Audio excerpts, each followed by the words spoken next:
In this video, I'll show you how you can copy League of Legends settings to different accounts. Now first, what you want to do is you want to log into your main League of Legends account that you want to copy the settings from. And once you've done that, you want to find your Riot Games folder. So open up File Explorer. I have mine saved on the D drive. Find Riot Games, League of Legends, and find the config one. Now then what you want to do is you simply want to copy the config one and put it anywhere that you can find it easily. So I can put mine on the C drive or something.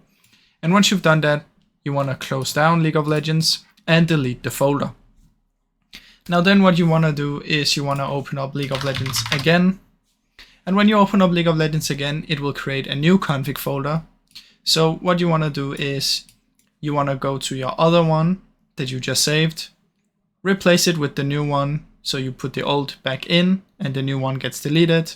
And then you're going to log in to your new account that you want to put the settings on. And that's basically how you can do it, guys. Now I really hope you enjoyed the video. If you did, please leave a like and subscribe as it helps me out a ton. Thank you so much for watching.